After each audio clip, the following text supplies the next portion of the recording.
Here we go mga sir, Boruto to Blue Vortex Chapter 23 spoilers. Katulad na nga rin ng gusto natin mangyari, ibinigay na nga dito ni Kishimoto ang dapat na maganap. At ito na nga ang pagdating at pag-back up nitong ni Kawaki para tulungan nga si Boruto laban kay Jura.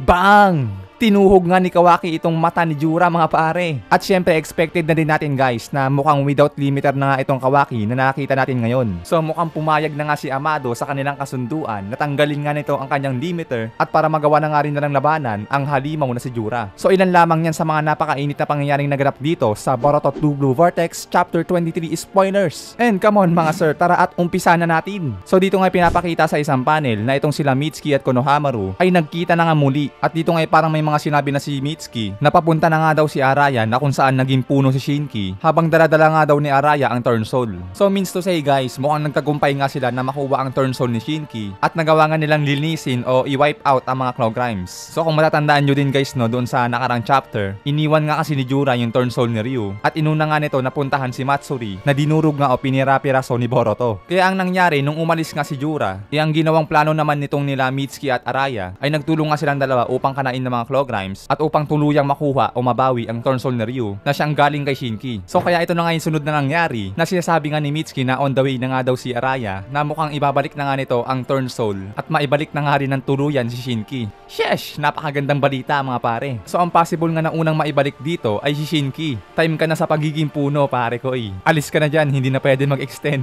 Anyway guys, matapos nga sabihin ni Mitsuki ang mga bagay na yan, dito naman sinabi ni Konohamaru na nakakalungkot nga daw ang nangyari kay Yodo. Pero dahil nga daw sa bagay na yon, pinapakita nga daw nito na kung gaano nga daw dapat sila maghanda sa kanilang mga kalaban na mga Shinju. Pero sa kabilang banda nga daw na malamang na matutuwa nga daw si Yodo sa kanila kapag nalaman nga daw ni Yodo na nagtagumpay sila Mitsuki at Araya na makuha ang Turn Soul ni Ryu at maibalik ito kay Shinki. So yun nga mga pare ko yun no, mukhang magkakaroon tayo ng tsansa o magkakaroon tayo ng good news na maibabalik nga si Shinki. Pero sa kabilang banda na ang alanganing balita naman dito is kung makakasurvive nga ba talaga si Yodo sa nangyari sa kanya at magagawa pa nga ba nito na mabuhay. So yun na mga pare no, alanganin tayo doon dahil nga critical yung nangyari kay Yodo. But I hope so na makaligtas nga o makasurvive si Yodo na para man lang magawa nila mabuo yung team nila uli at muling magkita-kita at sa kabilang banda na magawa nga rin nila mailigtas muli si Gaara. So yun guys, pasensya na kayo, sinabi ko rin yung mga ilang detalye dito na sa mga nakaraan dahil nga para malaman din na mga gusto pang humabol sa kwentong ito. At kaya ayun nga din yung dahilan kung bakit ni-recap natin yung mga nagdaang chapter. Anyway guys, matapos nga sabihin ni Konohamaru mga bagay na yan, dito naman sinabi ni Mitsuki na nakita nga daw niya kanina na pumunta si Jura papunta nga daw kay Konohamaru habang naglalaban nga daw sila ni Matsuri. Na isinagot naman sa kanya dito ni Konohamaru na mukhang hindi naman daw si Matsuri ang layon ni Jura kung bakit pumunta siya sa lugar na yon. Dahil nga daw nang biglang nagpakita o lumitaw si Boruto sa kanila, dali-dali nga lang din daw na pumunta si Jura papunta nga rin sa kanilang lokasyon. At kaya napagtanto nga daw ni Konohamaru na mukhang ang layon nga daw ni Jura is tapusin si Boruto at hindi para kunin si Matsuri. Mukhang mas priority nga daw ni Jura ang tapusin ang buhay ni Boruto kaysa i-revive nga daw o tulungang makabalik ang kanyang mga kaibigan o mga alaga na Shinju. At kaya ngayon, ang pinakagagawin nga daw nila is yung mga bagay nga daw na sinabi sa kanya ni Boruto at sundin nga daw ang mga command nito. So matapos ngang ipakita ang mga pag-uusap na yan,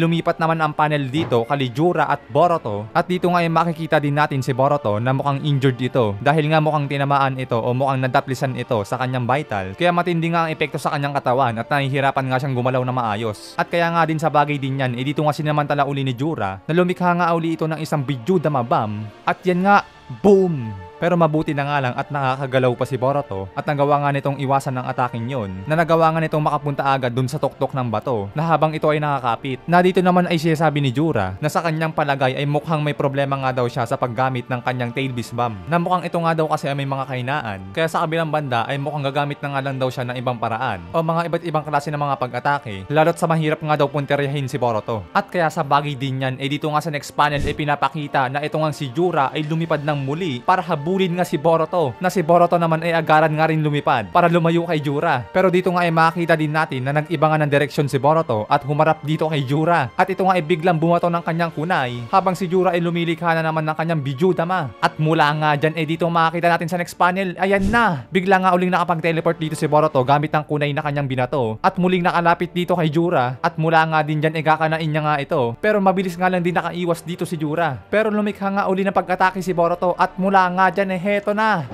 Bang! Hiwa at putol nga ang paa dito ni kumparing Jura mga sir. Hanep na pa ayan no, parang itsura ng baboy. Ito yung makikita mo sa mga palengke, yung mga tinitinda. Anyway guys, nang maputol nga ang paa dito ni Jura, nagtataka na nga lang si Boruto na napakakunat nga daw kasi ni Jura. At kaya nga din sa bagay na yan, dito nga muling sumubok si Boruto na isa pang atake. At ito nga ay gumamit ng kanyang purple lightning. Na dito nga ay mapapansin din natin yung reaction ni Jura na nanlaki nga ang mga mata nito. At mukhang kahit papano ay nakaramdam nga ito sa kanyang katawan. Pero sa mga bagay din naman na yan na ginawa ni Boruto, dito nga rin sinabi ni Jura na mukhang kumikemba na nga daw ang mga kilos at galaw ni Boruto. So matapos nang ipakita ang mga bakbakan na yan, dito nga bumalik ang panel kay Konohamaru na naglalakad nga ito kasama si Mitsuki habang pasan-pasan neto si Sarada. Na dito nga yung sinasabi ni Konohamaru na mukhang ito na nga daw yung sinasabi ni Boruto na dapat nga daw nilang puntahan. So maiksing panel nga lang yan guys at bumalik nga agad ng pangyayari dito kay Jura at Boruto. At dito nga ay makita natin na dihado nga talaga si Boruto laban kay Jura. Kalinsabay nga din na pangyayari niyan dito nga pinapakita din na mangyak-ngyak na nga dito si Kashin Koji dahil nga dito sinasabi sa kanya ni Ada na bugbog sarado na nga daw si Boruto laban kay Jura.